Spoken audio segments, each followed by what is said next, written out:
سورہ بقرہ کی آیت نمبر 208 ہے۔ اعوذ باللہ من الشیطان الرجیم، بسم اللہ الرحمن الرحیم۔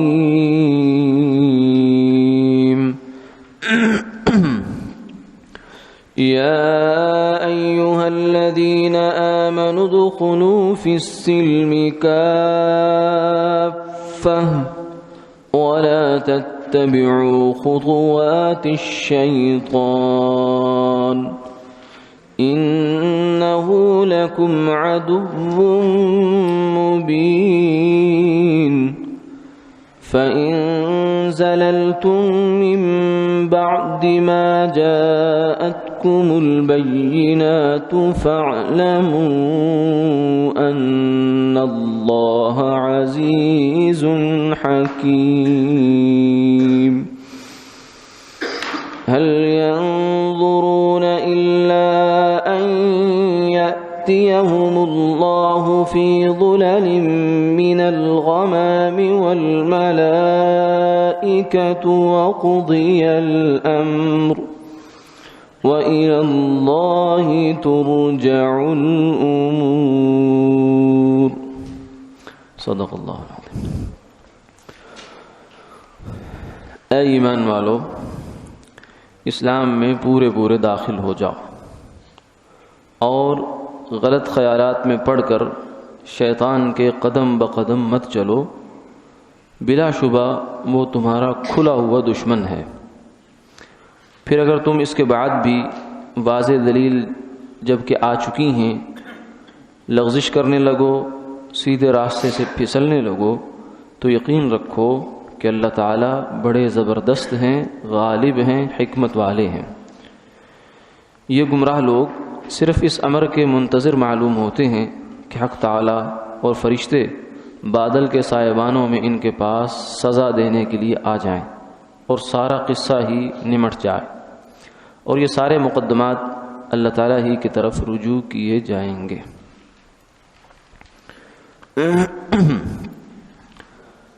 گزشتہ آیات میں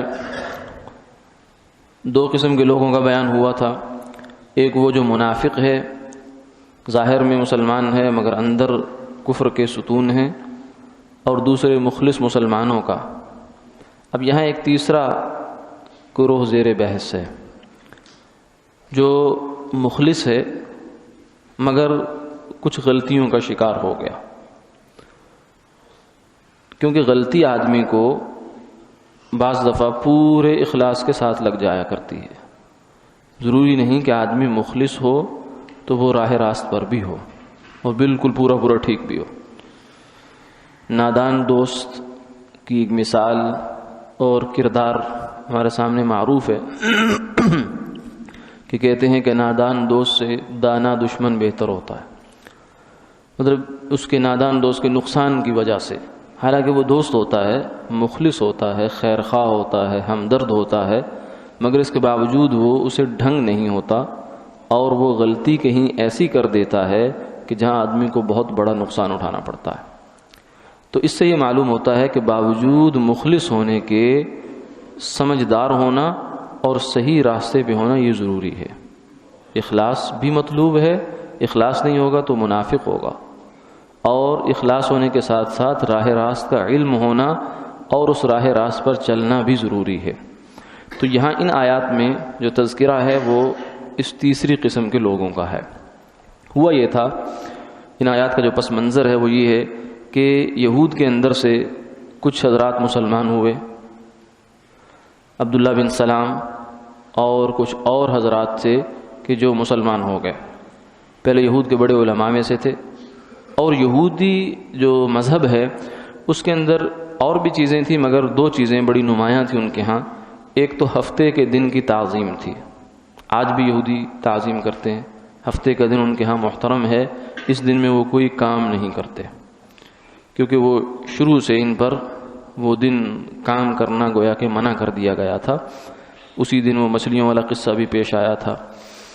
تو ہفتے کا دن ان کے ہاں تعظیم والا تھا، اور دوسری چیز ان کے ہاں یہ تھی کہ اونٹ کا گوشت منع تھا، ہوا اصل میں یہ تھا کہ جائز ہی تھا، چوتھے پارے میں اس کی تفصیل بھی آتی ہے قرآن پاک میں، کل الطعام کان حلا لبنی اسرائیل الا ما حرم اسرائیل علی نفسہ.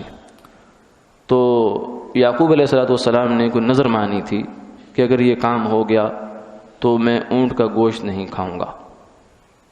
یا بعض روایات میں یہ بھی آتا ہے کہ انہوں نے اپنی بیماری کی وجہ سے، کسی عارضے کی وجہ سے، جسمانی عارضے کی وجہ سے اس کو چھوڑ دیا تھا، ترک کر دیا.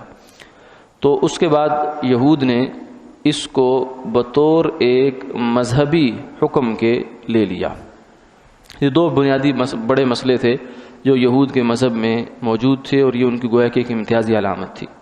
تو جب یہ لوگ مسلمان ہوئے یہود کے علماء، تو انہوں نے دیکھا کہ اسلام کے اندر بھی کیا یہ ہمارا جو سابقہ مذہب کی جو دو یہ روایتیں ہیں، دو بڑے عمل ہیں، ہفتے کے دن کی تعظیم کرنا اور اونٹ کا گوشت نہ کھانا، کہ یہ چل سکتا ہے یا نہیں چل سکتا. تو انہوں نے جب دیکھا، اپنی عقل سے سوچا، پوچھا نہیں، تو سوچا یہ کہ اسلام نے ہفتے کے دن کی تعظیم سے کوئی منع تو کیا نہیں ہے، اس لیے جب ممانعت نہیں ہے اور کوئی ممانعت نہیں اور منع نہیں ہے تو ہم اپنے طور پر ہفتے کے دن کی تعظیم کر لیتے ہیں. اپنے دل میں اس کو ابھی بھی ہم اسی طرح محترم سمجھیں گے جیسے ہمارے مذہب میں تھا.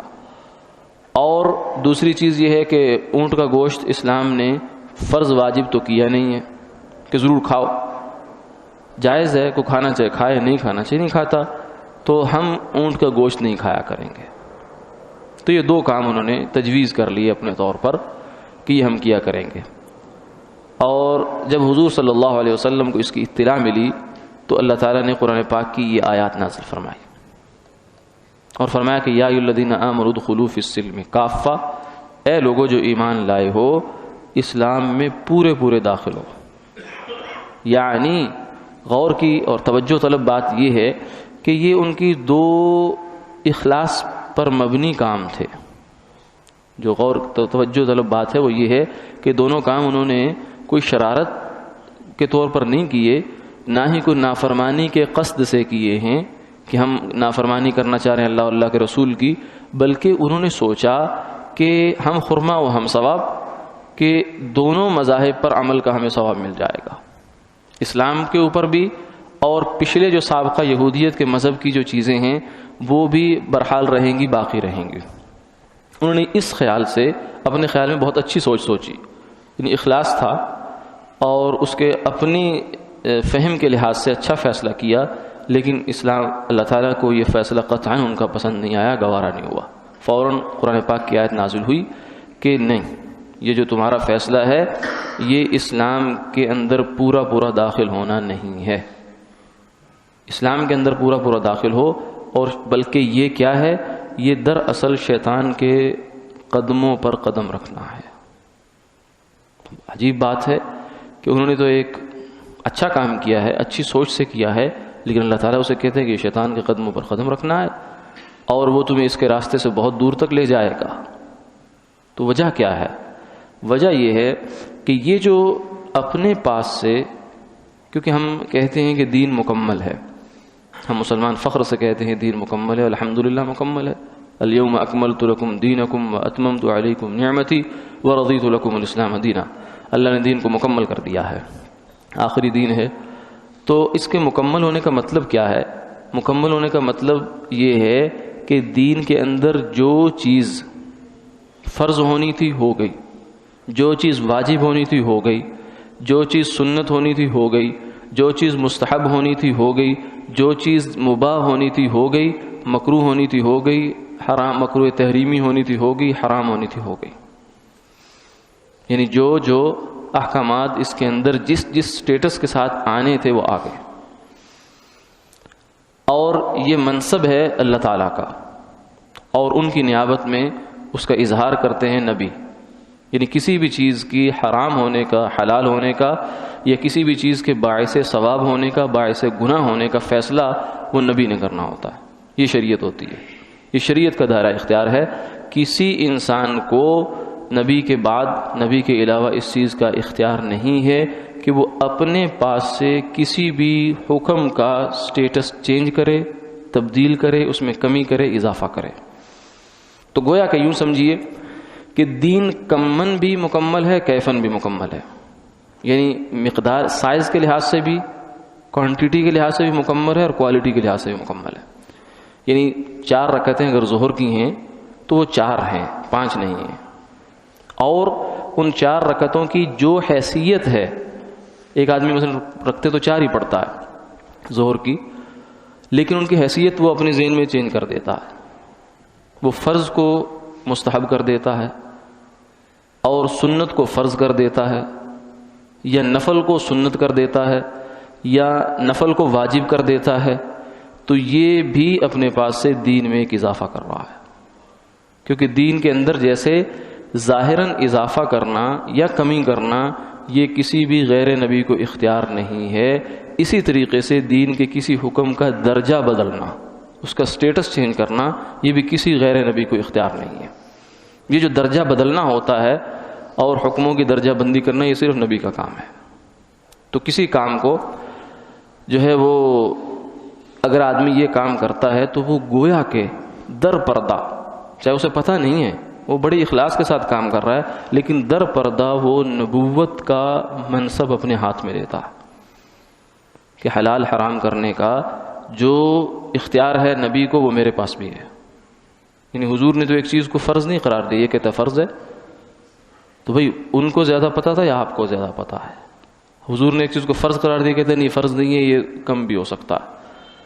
تو یہ جو اختیار ہے یہ نبی کو ہوتا ہے، اور اس اختیار کے لحاظ سے دین مکمل ہو گیا۔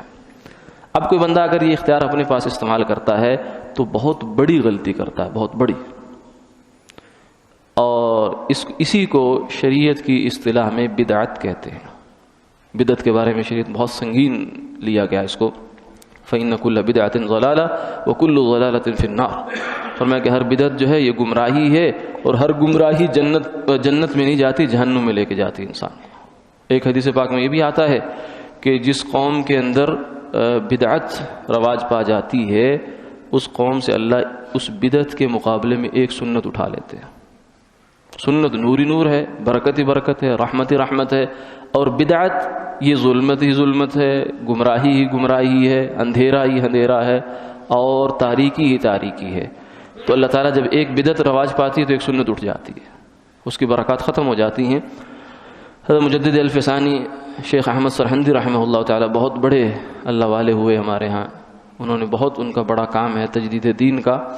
حضرت کا ایک مقولہ مشہور ہے، مختلف جگہوں پر فرمایا کہ جو سنت کی اتباع کی نیت سے ایک قیلولہ کرنا، دوپہر کو تھوڑی دیر سو جانا، لیکن اتباع سنت کی نیت ہو، یہ ان ہزاروں اور لاکھوں بلکہ کروڑوں شب بیداریوں سے بہتر ہے جن میں اتباع سنت کی نیت نہ ہو۔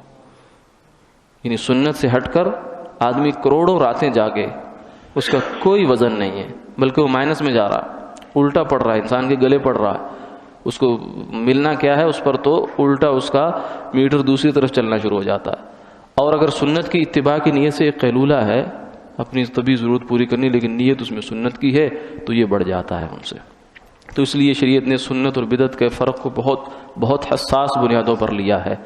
تو یہ جو ان حضرات کو غلطی لگی تھی پورے اخلاص کے ساتھ لگی تھی، یعنی کوئی ان کی بدنیتی اس میں شامل نہیں تھی، اخلاص کے ساتھ، لیکن قرآن پاک نے اس کو بہت سختی سے لیا کہ یہ تمہارا یہ جو فیصلہ اور یہ سوچ ہے غلط ہے۔ کیوں؟ اس لیے کہ اگر شریعت مطہرہ میں ہفتے کے دن کی تعظیم کرنا ہوتا تو اللہ حکم دے دیتے، اور اگر شریعت میں اونٹ کو منع کرنا شریعت محمدیہ میں مطلوب ہوتا تو اللہ اس کا حکم دے دیتے، کیونکہ اب جب حضور دنیا میں تشریف لے آئے، وَمَن يَبْتَغِ غَيْرَ الْإِسْلَامِ دِينًا فَلَن يُقْبَلَ مِنْهُ وَهُوَ فِي الْآخِرَةِ مِنَ الْخَاسِرِينَ۔ فرمایا کہ اب پہلے تو سب کے سلسلے چلتے رہے اپنی جگہ، لیکن جب آقا نامدار صلی اللہ علیہ وسلم دنیا میں تشریف لے آئے، فرمایا کہ اب جنت کو جو بھی راستہ ہے وہ میرے قدموں سے ہو کے جائے گا، اگر میرے قدموں کے اوپر کوئی قدم کسی کا نہیں ہے تو وہ جنت میں نہیں جا سکتا۔ تو وہ یہ اعلان گویا کہ فرمایا کہ تمہیں اب یہ بات سمجھ آ جانی چاہیے کہ جب شریعت نے ہفتے کے دن کی تعظیم نہیں رکھی اور تم اپنے پاس سے کرو گے تو یہ بدعت ہوگی۔ اب شریعت نے کیوں؟ اس لیے کہ یہ ایک حکم کا درجہ بدلنا ہے۔ شریعت نے ہفتے کے دن کو جو ہے وہ کامن رکھا ہے، نہ اس کو کوئی کام کا دن فرض کیا ہے، نہ اس میں کام کو حرام کیا ہے، ایک مباح رکھا ہے، جائز کام ہے، ہفتے والے دن کوئی اس کا الگ سے کوئی سٹیٹس نہیں ہے۔ تو اگر ہم اس کو سٹیٹس بنا دیتے ہیں تو یہ شریعت میں اضافہ ہے۔ اونٹ کے گوشت کو اللہ نے حلال رکھا ہے، اگر آپ اس کو اپنے اوپر عملاً حرام کر لیں گے، عقیدے میں نہیں عمل میں حرام کر لیا، تو یہ آپ نے گویا کہ شریعت کے ایک حکم کے درجے میں اضافہ کر دیا، تو اس کو شریعت نے بہت سختی سے منع فرما دیا۔ اور یہ جو بدعت کے بارے میں شریعت کا جو حساسیت ہے، یہ بہت بڑی اللہ کی نعمت ہے، اسی وجہ سے دین محفوظ ہے اور قیامت تک محفوظ رہے گا۔ یعنی دین محمدی صلی اللہ علیہ وسلم، دین اسلام، یہ اپنی اصل صورت میں محفوظ رہے گا قیامت تک۔ ہاں، قیامت سے پہلے جو ہے وہ اٹھ جائے گا سب کچھ بہت قریب جا کے، لیکن اس سے پہلے ایسا نہیں ہوگا۔ بدعات کی آمیزش ہوگی ہر زمانے میں لوگ پورے اخلاص کے ساتھ جو ہے دین کے اندر کچھ اپنے پاس چیزیں ملانے کی کوشش کریں گے، لیکن اللہ نے اس کے اندر ایک خود کار اینٹی وائرس سسٹم رکھا ہوا ہے، جیسے سمندر میں کوئی چیز زیادہ دیر نہیں رہ سکتی، اس کو اگل دیتا ہے باہر، ایسے ہی دین بھی جو ہے بدعات کو اگل کے باہر نکال دیتا ہے۔ تو اس سے پھر دین کا اصل حلیہ باقی رہتا ہے۔ اگر بدعت کے بارے میں حساسیت اور انکار اور نکیر اور اس کی تردید ختم ہو جائے، علماء اس میں تساہل سے کام لیں، تو نتیجہ یہ نکلے گا کہ ایک نسل کو تو پتہ ہوگا کہ یہ اصل دین ہے، یہ ساتھ میں اضافہ ہے، لیکن دوسری نسل، تیسری نسل، چوتھی نسل تک جاتے جاتے یہ امتیاز اٹھ جائے گا کہ اصل دین کتنا تھا اور اس میں نقل کتنی شامل ہو گئی ہے۔ تو اس لیے دین کا حلیہ بگڑ جائے گا، ختم ہو جائے گا۔ یہی سانحہ اور یہی حادثہ یہودیت کے ساتھ، عیسائیت کے ساتھ اور باقی ادیان کے ساتھ، ہندو مت کے ساتھ، بدھ مت کے ساتھ، پارسی مذہب کے ساتھ، دنیا بھر کے مذاہب کے ساتھ ہو چکا ہے۔ یعنی اب وہ ان کے علماء مانتے ہیں کہ ہمارے مذہب میں جو کچھ ہمارے پاس اس وقت موجود ہے، ایون کہ ہماری کتابیں جو ٹیکسٹ بکس ہیں ہماری، ان کے اندر بھی جو ہے وہ اصل اور نقل میں امتیاز نہیں ہے۔ ہم اتنا مانتے ہیں کہ اصل بھی اس میں موجود ہے اور نقل بھی ہے، لیکن کیا اصل ہے کیا نقل ہے وہ ابھی تک بھی وہ اس کو جدا نہیں کر پائے۔ تو اللہ تعالیٰ کا بہت بڑا انعام ہے امت مسلمہ پر، امت محمدیہ صلی اللہ علیہ وسلم پر، کہ اللہ تعالیٰ نے اس امت کو اس حوالے سے حساس رکھا ہے کہ دین کی اصل شکل باقی رہے، اور یہی سنت پر چلنے کا جذبہ ہے، اور بدعت کے حوالے سے حساسیت اور جو ہے سنگین ہونے کا اس کا احساس ہے، جو دین کی اصل کی حفاظت کی ضامن ہے۔ اللہ تعالیٰ ہمیں بھی دین کی سمجھ عطا فرمائے اور بدعات سے ہماری حفاظت فرمائے۔